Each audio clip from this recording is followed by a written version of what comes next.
Alam mo ba kung magkano binibigay ng mga OFWs? Sa ngayon, 1.63 po.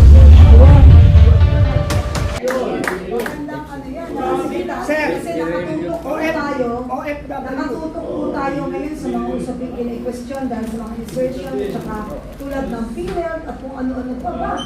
Ito, shocking to that the people must know, no? Lahat ng mga kababayan natin dapat din yung malaman. Kaya pala sila yung tinaguri ang bayani or the modern heroes. Modern day heroes talaga. Trilyon pa lang pinapasok ng OFW. Alam ba ng mga Pilipino yan? At saan napupunta? Bakit magpanggang ngayon, hindi na ibibigay yung tamang benepisyo para sa kanila? Hindi, pero Kapeni, ang ano doon more than the amount, no? More than the amount. It is the fact that babagsak ang ating ekonomiya kung wala ang contributions ng mga OFWs. Yun more than the amount. Kaya, saludo po. Ma'am, OFW is considered economic soldier. Correct. Ang ganda. Ang ganda. Ang ganda. Economic soldiers. Ang gagandang mga talinhaga at dapat mailagay sa konsyensya ng bawat Pilipino. Kahit po nandito kami po kasi yung maraming salamat, kami yung nakikinabang din po sa mga contributions ninyo. Hindi ho ito na re-realize ng mga Pilipinong nandito sa Pilipinas kung gaano kalaki ang inyong contribution, kung bakit hanggang ngayon nakakatanggap po kami ng mga benepisyo. Ang laki po ng inyong sakripisyo, maraming salamat. Kaya pala ganun din ang pagmamalasakit ni dating Presidente Duterte. Ganon din ang pagmamalasakit namin sa Pangulong Duterte. Yes! At sa mga PDP laban. Dahil yan ang mga PDP laban ang may prinsipyo. Sa lahat ng ating mga modern heroes, ang ating mga minamahal na OFW, ngayon ko lang napagtanto, nakatutok tayo sa PhilHealth at kung ano-ano mga perang meron ang iba't ibang departamento o ahensya ng gobyerno. Ito ang nakakagulat.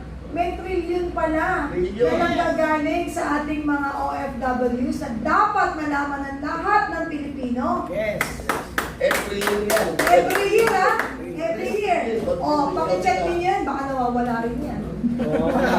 Mahirap na, kaya talagang shout it out sa sambayan ng Pilipino that every Filipino must know na may trilyon perang pinapasok ang OFW taon-taon.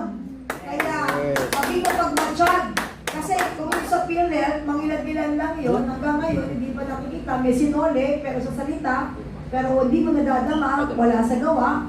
Ito, matyagan at susugan at bantayan ang trilyong pisong perang pinapasok ng ating mga modern heroes. Kailangan pag-ingatan natin. So, Ma'am Penny, it's a high time naman po siguro na magpasalamat kami kay Tatay Digo. Kasi po, wala kaming kaalam-alam na nung na-launch yung OSCA 2016, wala kaming alam na sa kanya na yon. Kasi 2005, kung saan-saan kami departamento pupunta kami ng DFA, SSSS, so napapagastos kami ng malaki. Pero nung 2016, na-experience ko po yun mismo, dito na sa Blast Ople building pa kasi talaga yun noon. So noon ko lang nalaman yung one-stop service center for OFW. So nakahintay ka na lang doon, nandun mo na kukunin lahat-lahat. So no need na bumiyahin ka ng iba't ibang departamento. Unknowingly, na kay Tatay Digong na pala yun. So, thank you so much kay FTRI. Alam mo, sa totoo lang, meron tayong mali today. Kung alam lang natin na ganito yung senaryo mangyayari, dito kayo, dyan kami. Para mas malakas yung pilitin nyo. Kasi sa susunod Sorry, ma'am. kung tayo gano'n, dyan kami, dito kayo, Sorry. kami yung tatanong sa inyo. Kasi sa totoo lang, lahat ng tao may alam. But you don't have the guts to question para sa ikapapanatag at ikalilinaw ng lahat ng usapin. Salamat sa Pilipinas. Yan po yung inaantay Tapos natin. yung Secretary Billion, yung Kaya nga. OFWI Friday, napakahalaga. Kaya matakas.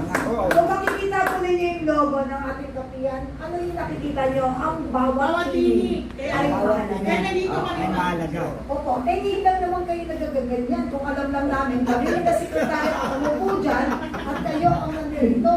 Mas malinaw na maririnig ng taong bayan dahil napaka-importante po ng impormasyon pong dinala nyo ngayon. At salamat po dahil sa tapang at pinag-iwan. Alam mo sa totoo lang ha, Iveta, sorry, umiyak. Kasi ito, gusto kong tuloy-tuloy at mainit na usapin dahil hindi natin nakalain ang ating mga vloggers is kung OFW.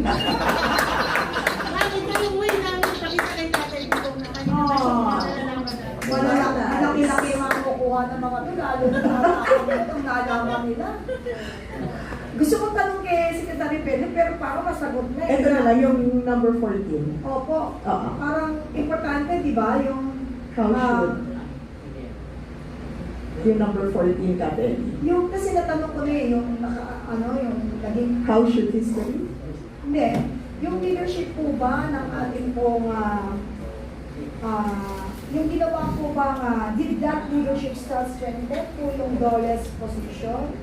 Or did it complicate it? Yung pong naging, kanina po nasagot niyo, yung parang yung style na naka-affect sa mga negotiation, di ba? Tsaka employers, union central appointment, nasagot ninyo. Ngayon yung pagsusok ko po, did that leadership, yung style ng lideratong pinakita, naging mas malakas ba? Nakapagpalakas sa Dole's bargaining position? Or did it complicate?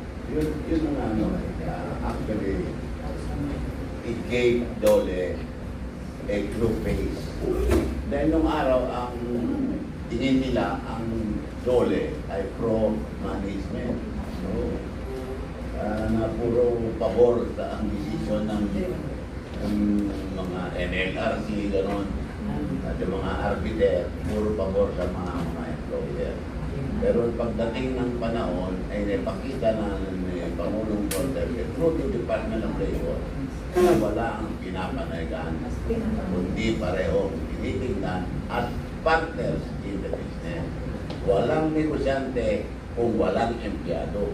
Walang negosyo kung walang empleyado at walang employer. Para merong negosyo, kailangan merong manager, may owner, may investor, at merong worker. Yun. Secretary, pabor ba kayo dun sa pagbuwag ng provincial rate? Ng provincial rate. Opo. Sa business, sa soldo. Nasweldo Yung sa tripartite. Ano Which solo ngayon ni productivity board. kung Eli San Fernando? O kasi kwan naman. Pabor ba kayo? May yung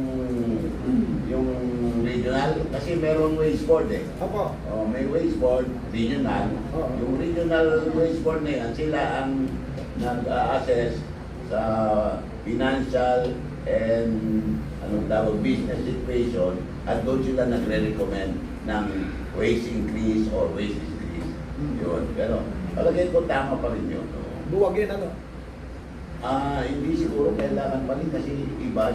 Kagaya kung nasa Metro Manila ka, bibili ka ng 1 kilong repolyo, 140. Pero pumunta ka doon sa Isabela, wala pang 80 yan eh. Kaya iba ang cost of living doon. Kaya kailangan i-adjust mo rin yung status ng iyong salary. Sir, may isang ganun pa ako. Sir, ito talaga ano ko eh. Karamihan ko kasi yung sir yung sa mga empleyado, sa mga company ngayon. May style sila na gumagawa sila ng agency. Yung sinasabi ko. Opo. So, yan ba sir, hindi ba yung pwede mabuwag kasi ginagamit ko kasi yan na ang hindi lang sa mga empleyado. Pero nandiyan naman yung wage board natin eh.